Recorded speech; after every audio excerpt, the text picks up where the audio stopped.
The improbable purchase. Introduction to the collector and his eccentric habit of acquiring unusual historical artifacts. Silas Vance didn't collect paintings, he collected history that fought back. Silas Vance was a man defined by obsession. His eccentric habit was acquiring unusual historical artifacts, items that carried the weight of intense conflict, from a World War I artillery piece to a piece of the Berlin Wall. He wasn't motivated by money, but by the pursuit of the untold narrative. His latest focus came from a specialized maritime auction, a genuinely decaying, heavily damaged World War II German U-boat, type IXC. The submarine had been located 200 feet deep off the coast of New England, officially listed as sunk by Allied destroyers in 1943.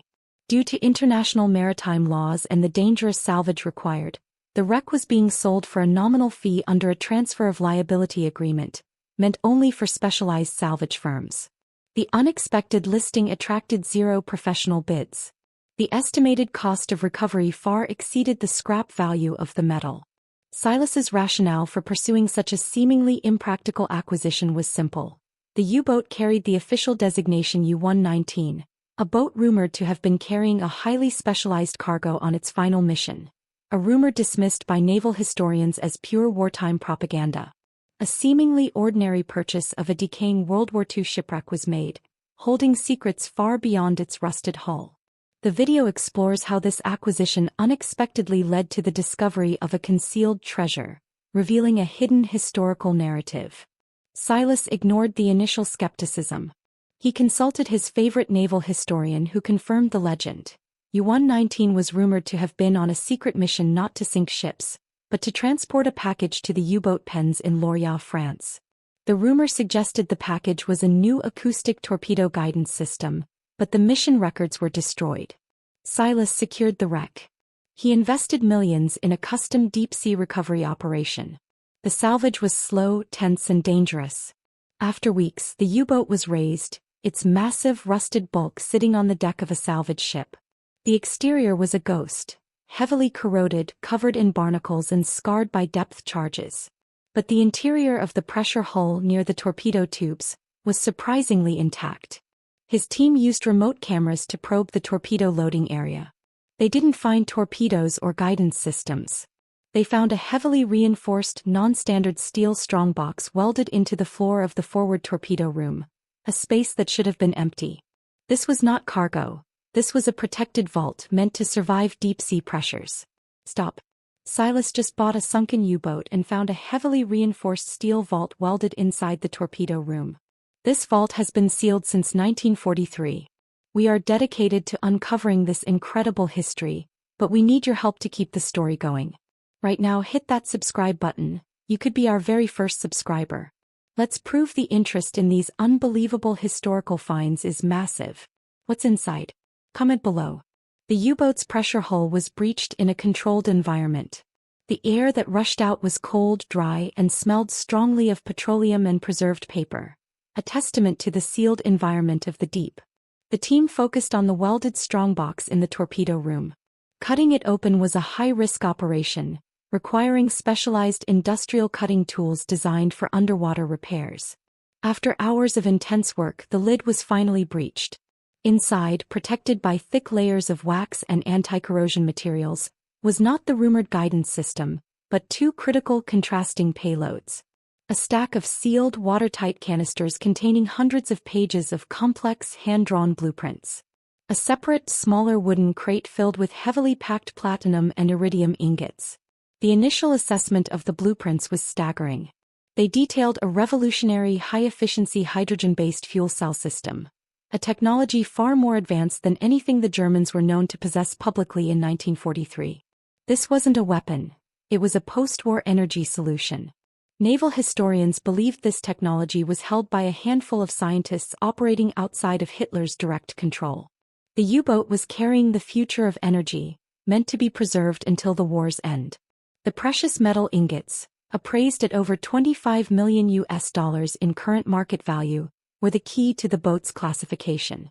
The gold and platinum were not cargo, they were the funding, the necessary capital to secure the post-war life and research facilities for the scientists who developed the fuel cell technology. U-119 was not a combat vessel, It was an escape vehicle for scientific refugees and their revolutionary secrets.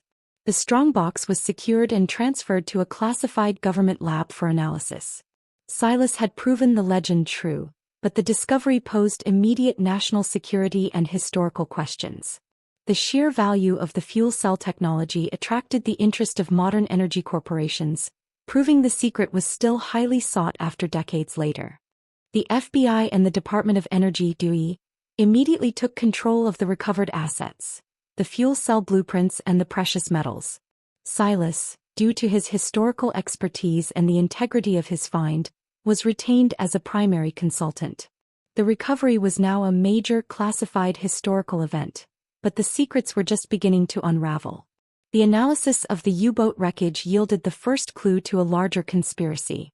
While cleaning the strongbox's mounting area, Silas discovered a subtle non-factory seam in the steel plating of the U-boat's hull structure itself.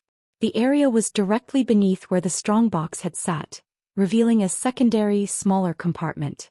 Inside the tiny compartment, wrapped in a single sheet of synthetic rubber, was a preserved personal journal and a tarnished Navy-issue dog tag belonging to a U.S. naval officer, Lieutenant Commander John Vance, Silas's ancestor. The journal, written in flawless German code and interspersed with English naval terms, detailed a deep-cover intelligence mission.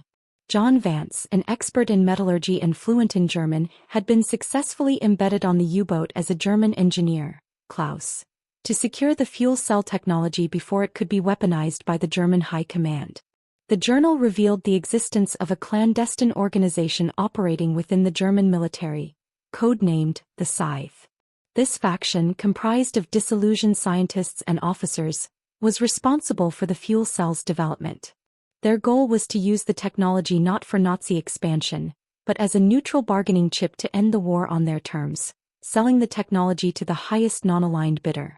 John Vance's mission was to intercept this transfer, but he realized the Scythe's motives were not purely villainous. They genuinely sought to save the technology from destruction. The climax was tragic. As U-119 neared its rendezvous point, John Vance learned that the Allied destroyers tracking the U-boat were not there by chance. They were led there by a rival American intelligence faction, the same one that had hired the Scythe to develop the technology and now wanted to eliminate the Scythe and seize the plans without payment. This American faction viewed the fuel cell purely as a weapon to maintain technological supremacy after the war. Faced with a devastating double-cross, John Vance made a desperate final decision.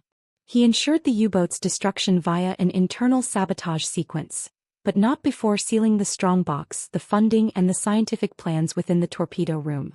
He deliberately created the official narrative of the U-boat sinking, but sealed the true civilian-focused technology to keep it safe from both the Nazis and the zealous, power-hungry elements within the Allied command.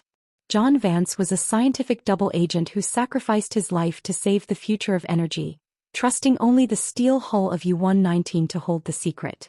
The journal contained a final encrypted message intended for his son, a personal code that proved the discovery was legitimate and meant for his family. The evidence from the journal, corroborated by decrypted Cold War files held by the WWII, exonerated Silas's ancestor John Vance, and rewrote the final chapter of U-119's history. He was posthumously recognized as a hero, a scientist who chose peace over power. The recovery of the assets initiated complex legal and political maneuvering. The $25 million in precious metals were used to fund modern WWII research, and the fuel cell blueprints provided key insights into next-generation power systems. However, a major corporate entity, Global Energy Corp. GC, a successor to the powerful industrialist group linked to the original Scythe buyers, filed a massive lawsuit, claiming proprietary rights to the fuel cell technology and the recovered assets, arguing the U-boat was en route to them under a secret 1943 contract. Silas found himself defending the legacy of his ancestor in court. He successfully used the journal's final personal code to prove the intent of the sealing was to prevent corporate weaponization and ensure public good, not fulfill a contract. The judge ruled that the salvage was a matter of national security and historical preservation, nullifying the GEC's claim. The technology was declared open source for government research. Under international maritime salvage laws and specialized agreements recognizing the historical integrity of the find, Silas was granted a massive finder's fee. The final compensation package consolidated from the recovered gold/platinum and the immense strategic value of the fuel cell blueprints, totaled an incredible $42 million. Silas didn't keep the money for personal use. He used the funds to establish the Vance Global Integrity Trust, dedicated to recovering and publicly documenting classified, morally complex historical artifacts. He purchased the preserved pressure hull of U-119 and, using his expertise, began a meticulous conservation process. The massive hull was then donated to a maritime museum, where it was displayed with an exhibit detailing the heroic moral stand of Lieutenant Commander John Vance. The U-boat, once a ghost of the deep, became a monument to scientific sacrifice and moral courage. Silas ensured that the recovered fuel cell blueprints, while used by the government, also had their civilian applications publicly documented, fulfilling his ancestors' ultimate wish for clean, efficient power. The U-119 was finally sailing toward peace, decades after it sank. The story of the U-boat ghost proves that the greatest treasures are not always gold, but the untold stories of sacrifice that shape our future. For Silas Vance, the collector, the ultimate reward was the exoneration of his ancestor and the security of a technological legacy. If you want to uncover more unbelievable stories that challenge history and reveal hidden treasures, make sure you hit that subscribe button and join our community.